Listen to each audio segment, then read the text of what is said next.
नमस्कार, आप देख रहे हैं लाइव इंडिया। आज बात करें तो झारखंड में जो है विधानसभा चुनाव का आगाज हो चुका है। झारखंड की बात करें तो झारखंड में जो है कि मुख्य रूप से जो है कांटे की टक्कर होने वाली है वो है भाजपा और महागठबंधन के बीच में जो प्रत्याशी हैं उनके बीच में मुकाबला होने को है। लेकिन आपको बता दूं आपकी जानकारी के लिए कि झारखंड में जो है क्षेत्रीय पार्टी, राष्ट्रीय पार्टी के साथ साथ जो है कई नई पार्टी भी जो है कि झारखंड की राजनीति में अपना कदम रख चुकी है। तो इसी बीच आपको बता दूं कि झारखंड में एक नई पार्टी का आगाज हुआ है और उस पार्टी का नाम है जोहार पार्टी। इस वक्त हमारे साथ हमारे स्टूडियो में खास मेहमान हैं जोहार पार्टी के केंद्रीय महासचिव कमलेश कुमार जी। आज हमारे स्टूडियो में आपका बहुत बहुत स्वागत है जी। आपका सबसे पहले जो है कि कमलेश जी, सवाल ये है कि झारखंड में आखिर आपकी पार्टी का उदय होने की जरूरत क्यों हुई, यानी कि आखिर आपको अपनी पार्टी का गठन करने की आवश्यकता क्यों हुई, जरा दर्शकों को बताएं। जी, आपका धन्यवाद। नई पार्टी बनाने का जो उद्देश्य था हमारा, तो एज ए संस्थापक मेरी जिम्मेदारी बनती है कि मैं जनता को ये बताऊं कि मैं ये क्यों बनाया हूं। आपने बहुत अच्छा सवाल पूछा है संजय जी। तो मैं आज दर्शकों को बताना चाहूँगा कि इस नई पार्टी का जो है उदय करने का मेरा जो सबसे मुख्य कारण जो रहा है कि झारखंड जो है मेरा जन्म स्थान है, रांची मेरा जन्म स्थान है, और यहाँ की जो ज़मीनी कुछ हकीकतें जो मैं देख रहा हूँ, आज मैं 40 साल का हो गया, 40 सालों से वो चीज़ मैं देखने को मुझे मिल रहा है। और वो चीज़ मैं देखता हूँ तो कहीं ना कहीं हमारा झारखंड राज्य जो आज पिछड़े राज्यों में आ रहा है उसका कारण बहुत सारा है, मगर हाँ, मुख्य कारणों के रूप में अगर देखा जाए तो शिक्षा है, स्वास्थ्य है, ट्रैफिक व्यवस्थाएं हैं, अपराध नियंत्रण है। इसके अलावा और भी जो ज़मीनी काम करना चाहिए, जैसे सरकार तो बन जाता है, इसको मैं थोड़ा सा विस्तार पूर्वक बोलना चाहूँगा कि सरकार बनने के बाद मैं ये भी जुमला नहीं बोलूँगा कि हाँ बोल दिए, कर दिए, नहीं किए, ये किए, वो किए। मैं उनकी गलतियां नहीं गिनाना चाहता हूं। मैं ये चाहता हूं कि अगर मेरी पार्टी आज 2024 के विधानसभा में 3 सीटों से लड़ रही है, जी, हटिया विधानसभा, रांची विधानसभा, बोकारो विधानसभा, और इन तीनों विधानसभाओं में कोई भी एक सीट या फिर भगवान की कृपा से जहाँ जहाँ से मैं जीत पाया, ये पार्टी जीत पाती है, वहाँ पर ये सारा बदलाव मैं जरूर लेके आऊँगा। तो मैं गलतियाँ नहीं गिनवाऊंगा। मैं थोड़ा सा समय लेना चाहूँगा संजय जी, ताकि ये बात मैं स्पष्ट कर सकूँ कि मैं क्या चीज़ बदलाव ला सकता हूँ। आज अगर नई पार्टी बनाया हूँ तो इसका उद्देश्य क्या है।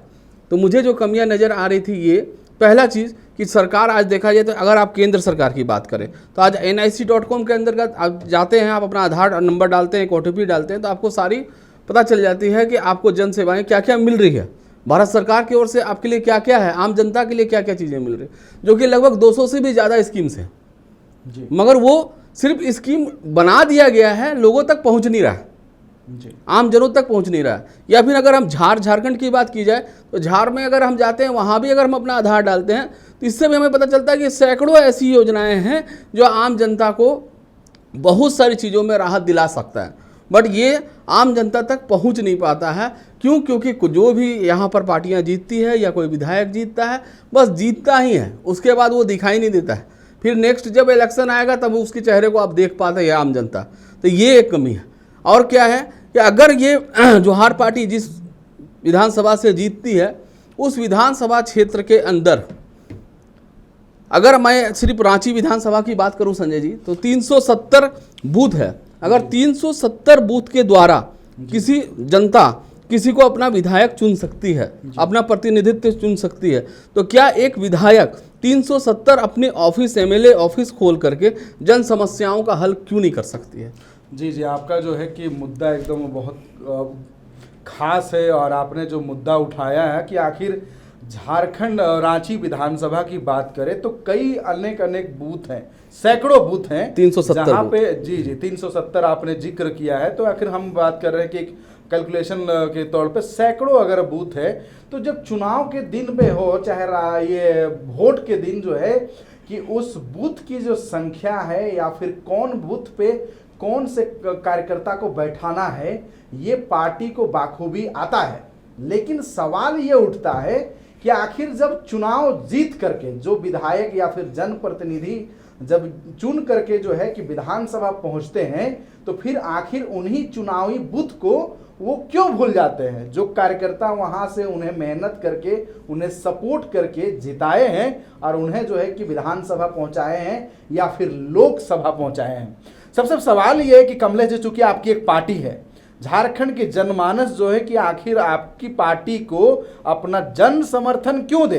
क्योंकि झारखंड अलग हुए बिहार से आज देखा जा रहा है वो 24 साल बीत चुका है, लेकिन इस 24 साल में आप झारखंड के किसी भी जिला में रहने वाले एक आम नागरिक की अगर दर्द को समझे, पीड़ा को समझे, तो वहां पर आज भी जो मौजूदा जो हालात है, भय, भूख, भ्रष्टाचार, वो चाहे राजधानी के अगल बगल चारों तरफ अगर चले जाए, 50 किलोमीटर दूर चले जाए तो आपको ग्रामीण क्षेत्र नजर आ जाएगा। और ग्रामीण क्षेत्र जाएंगे तो वहां पर जो है कि बेसिक सुविधा, यानी कि जो सार्वजनिक रूप से जो जनता को बेसिक सुविधा जो मिलनी चाहिए, यानी कि हम लोग इसको अगर कहा जाए देसी लैंग्वेज में, यानी मूलभूत आवश्यकताएं भी उनकी जो है कि वो पूरी नहीं कर पा रही है। आखिर हमारे जनप्रतिनिधि से या फिर झारखंड की गद्दी में जो बैठे हुए हैं मुख्यमंत्री, उनसे गलती कहाँ हो रही, कहाँ चूक हो रही है, जिसकी वजह से झारखंड की जो आम जनमानस है उनको जो है कि अपना ही जो मूलभूत सेवाएं जो है कि वो नहीं मिल पा रही है।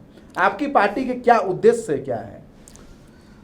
संजय जी, मैं इसी मुद्दे पे आ रहा था और मैं ये कहना चाहूँगा कि आज जो भी सत्ताधारी पार्टियां हैं वो जीत तो जाती है, वादे तो करती है, पूरे नहीं करती है। दूसरा चीज़ कि अगर देखा जाए तो हम आज भी जो मैं आपसे बात कर रहा था कि अगर 370 बूथ को सरकार लगा करके एक विधायक बनाया जा सकता है, ठीक है, तो हम 370 MLA ऑफिस खोल दें जी, और वहाँ पर जन समस्या केंद्र लिख दें, और वहाँ पर जो आज आम हमको देखने को मिलता है, मैं रांची से ही हूँ, मैं SBI की बात कर लूँ, कोई भी सरकारी बैंक का बात कर लूँ, मुझे ऐसा बहुत सारा जगह देखने को मिला है। मैं इंसाफ भी दिलाया हूँ लोगों को, जहाँ पर एक अनपढ़ आदमी का भी अकाउंट है, एक पढ़ा लिखा का भी अकाउंट है, मगर एक अनपढ़ लोगों के साथ एक दुर्व्यवहार किया जाता है वहाँ के कर्मचारियों के द्वारा।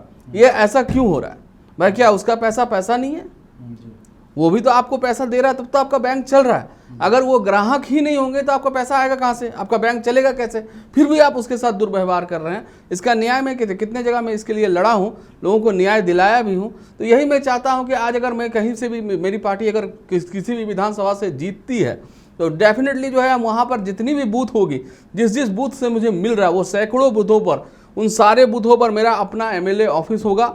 हमारे पार्टी के जो स्वच्छ छवि के लोग होंगे, कर्मठ लोग होंगे, युवा होंगे, युवतियां होंगी, उनको वहां पर जो है इंचार्ज किया जाएगा।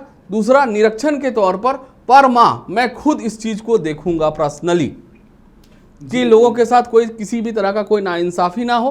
क्यों? क्योंकि 1 मिनट में लेना चाहूँगा संजय जी, क्योंकि मैं अगर ये बोल रहा हूँ तो हो सकती है कि बड़ी बड़ी पार्टियाँ BJP, JMM, कांग्रेस में नाम लेके बोलना चाहता हूँ, आज वो लोग भी अपने क्षेत्र में अपने सदस्यों के द्वारा बहुत सारा जन कल्याण केंद्र खोलते हैं। आप देखे होंगे, आप घूमते हैं, बहुत जगह देखे होंगे, मगर क्या होता है, धांधली चलती है वहाँ, धांधली संजय जी। एक आता है कोई बुजुर्ग वृद्धा आती है, वो बोलते हैं हमको वृद्धा पेंशन दिलाए दे बेटा। अब उसको क्या बोला जाता है, आप 500 रुपये दीजिएगा माता जी, तब आपका हम फॉर्म भरेंगे। यानी कि आपका कहने का सीधे आरोप जो आप लगा रहे हैं कि मौजूदा जो झारखंड में हालात है, जी, यानी कि आपका कहना यह है कि अगर कोई भी जरूरतमंद अपना यदि वो आवेदन फॉर्म भरते हैं तो उस आवेदन के साथ साथ जो है कि उनके साथ भ्रष्टाचार भी जुड़ी हुई रहती है। यानी कि जो है कि झारखंड में दलाल तंत्र हावी है। जी बिल्कुल, मैं यही कहना चाहता हूँ, बिचौलिया हावी है। जी बिल्कुल, सरकारी जो योजना है उसको आम जनों तक या फिर जरूरतमंदों तक पहुंचने में वो लोग पहुंचने ही नहीं देते हैं। आखिर सरकार फिर आंखें क्यों बंद कर बैठी हुई? यही तो सवाल है मेरा, सरकार से मेरा यही सवाल है कि सरकार कहाँ सोई हुई है? कौन सा कपड़ा आंख में बांध के बैठी हुई, वो देख क्यों नहीं पाती है कि हमारे ही सदस्य आम जनता लोगों का खून चूस रहा है? एक फॉर्म भरने के लिए 100 रुपया, 500 रुपये, ये कौन सा तरीका है? एक अबुआ आवास दिलाने के लिए हमें 5000 रुपया दे दीजिए माता जी, 10,000 रुपया दे दीजिए माता जी, ऐसे दलाल बैठे हुए हैं। और ये सिर्फ अर्बन क्षेत्र की बात ही नहीं है, आप विलेज की बात बोले, हम विलेज का भी आपको सच बताते हैं। जहां पर आप जिस भी प्रखंड कार्यालय में जाएंगे वहां पर 10-20 दलाल ऐसे आपको घूमते मिल जाएंगे। जो आम जनता है जिन्हें जानकारी नहीं है उसे वो साफ तौर पर ये बोलते हैं कि आप हमें इतना पैसा देंगे तो हम आपका ये काम करवा देंगे। यहां तक कि गांव की अगर बात की जाए संजय जी, तो गांव में भी कुछ ऐसे चेहरे हैं जो थोड़ा पढ़े लिखे हैं, क्योंकि गांव में तो शिक्षा ज्यादा है नहीं। और मैं बार बार इसीलिए बोलता हूं कि जोहार पार्टी का मेन मुद्दा ही शिक्षा और स्वास्थ्य है। अब वहां पढ़े लिखे नहीं होने के कारण वहां पर जो शिक्षित युवा हैं उनको कोई ना कोई पार्टी के तरफ से संरक्षण मिलने के कारण वो वहां का जो भी प्रखंड कार्यालय है वहां का काम को देखता है। अब ये लोग मजबूर होते हैं कि हमको इंदिरा आवास दिला दीजिए बाबू, हमको अबुआ आवास दिला दीजिए बाबू, हमको आपका शौचालय को लेकर के जो अभियान चला हुआ था स्वच्छ भारत अभियान, उसमें भी बहुत सारे घोटाले हुए हैं। अब वो लोग अपना डिमांड रखते हैं आम जनता से, यहाँ तक कि बाबू लोग से सेटिंग भी होता है कि भाई अगर दिलाते हैं आप मेरे को शौचालय, 2000 रुपये हम आपका अकाउंट से ले लेंगे। हम बात कर रहे हैं चूंकि कमलेश जी आपकी पार्टी जो है कि जोहार पार्टी जो है 3 विधानसभा क्षेत्र में अपना प्रत्याशी उतारने का ऐलान कर चुकी है। जी हम बात कर रहे हैं औद्योगिक नगरी यानी कि बोकारो की, जी वहां भी आपके प्रत्याशी आप उतारने जा रहे हैं। जी उतार बात चुके कर रहे हैं रांची राजधानी की जी, तो रांची विधानसभा से भी आप अपना प्रत्याशी दे रहे हैं, हटिया विधानसभा से भी आप दे रहे हैं जी। तो ये तीनों ही जगह जो है कि ये तीनों ही विधानसभा शहरी क्षेत्र और थोड़ा सा ग्रामीण भी जुड़ा हुआ है। जी बिल्कुल। तो आपकी पार्टी की क्या मुख्य एजेंडा है जो विकास की है, जनता को आप कैसे जो है उनकी समस्या दूर करेंगे और आपके पास क्या विजन मिशन है? क्योंकि देखिए आपको भी पता है, हमें भी पता है, जनता को भी पता है, ना झारखंड में नेता की कमी है ना पार्टी की कमी है। अगर कमी रह गई है काम विकास की और यहाँ पे समस्याओं को दूर करने वाले जनप्रतिनिधियों की कमी रही। आपकी पार्टी आखिर जनता के लिए क्या एजेंडा लेके आ रही है, क्या विकास की आपके पास में रूपरेखा है, रूट मैप है? आप जनता के दिलो दिमाग में आखिर जनता अपना जन समर्थन जनमत आपको क्यों दे? जी मैं इस पर बात करना चाहूँगा संजय जी। ये भी आपने बहुत ही अच्छा सवाल पूछा है, मुझे मौका दिया है ये चीज़ बोलने का, जनता तक पहुंचाने का, इसके लिए आपका धन्यवाद सर। इसको मैं लिस्ट वाइज आपको एक रैंडमली मैं आपको 10 ऐसी चीज़ें गिना सकता हूं जो जोहार पार्टी करने जा रही है जी। अगर पहली चीज़ बोली जाए तो शिक्षा को हम लोग जितने भी सरकारी स्कूल हैं हमारी विधानसभा के अंतर्गत जितने भी सरकारी स्कूल हैं उसे हम साउथ के पैटर्न पे लेके जाएंगे। स्वास्थ्य व्यवस्था जो है उसे हम और दुरुस्त करेंगे, क्योंकि आज अगर रांची ही की सिर्फ बात की जाए तो यहाँ पर सिर्फ मुख्य रूप से सदर हॉस्पिटल रांची एवं रिम्स है, जहाँ पर कतार लाइन लगे होते हैं और लोगों के साथ जो एक बकरी के तरह, एक जानवर की तरह जो है बिहेव किया जाता है। यहाँ तक कि जमीन के नीचे खाना दिया जाता है, फर्श पर कौन खाना खाता है? कुत्ता बिल्ली वगैरह ही खाना खाता है। मगर यहाँ पर जो है इंसानों के साथ ऐसा किया जा रहा है। इस रवैये को जोहार पार्टी या एज ए जोहार पार्टी का दल संस्थापक होने के नाते मैं कतई ही बर्दाश्त नहीं करूँगा। इन सारे चीज़ों को दुरुस्त करूँगा। साथ ही साथ एक नई सरकारी अस्पताल रांची के अंतर्गत ही मैं लाने का प्रयास करूँगा ताकि भीड़ और लोड कम हो, जिससे आम जनता को सहूलियत मिले। ये हुई शिक्षा और स्वास्थ्य। नहीं, मैं रैंडमली 10 चीज़ों को मैं बताना चाहता हूँ। शिक्षा हो गया, स्वास्थ्य हो गया, दूसरा चीज़ है ट्रैफिक व्यवस्था। तो इस ट्रैफिक व्यवस्था को भी ठीक किया जाएगा, स्मूथ बनाया जाएगा। जैसा कि आज केंद्र सरकार के द्वारा श्री नरेंद्र मोदी साहब का मैं बहुत बहुत धन्यवाद करना चाहता हूं कि उनके द्वारा बहुत सारा ऐसा फंड आया और कुछ हमारे स्टेट फंड के वजह से अब जो है रोड मैप तैयार हो रही है। क्यों? क्योंकि आज ट्रैफिक क्यों हो रहा है? क्योंकि गाड़ियां ज़्यादा है, रोड कम है। अगर हम यहाँ पर से अगर बात करें कि आज से 24 साल पहले बिहार से अलग होकर झारखंड बना, ये तो बिहार का हिस्सा ही था और ये जैसे ही अलग हुआ था जितना भी खनिज उत्पादन है वो तो सारा झारखंड के हिस्से में आया। बिहार सबसे गरीब राज्यों में आ गया। इसके बावजूद भी आज अगर आप बात करें नीतीश कुमार के मॉडल पे तो आप देख रहे होंगे पटना शहर अगर आप जाते हैं तो आप किसी भी जगह जाना है आपको उसके लिए फ्लाईओवर बना हुआ है।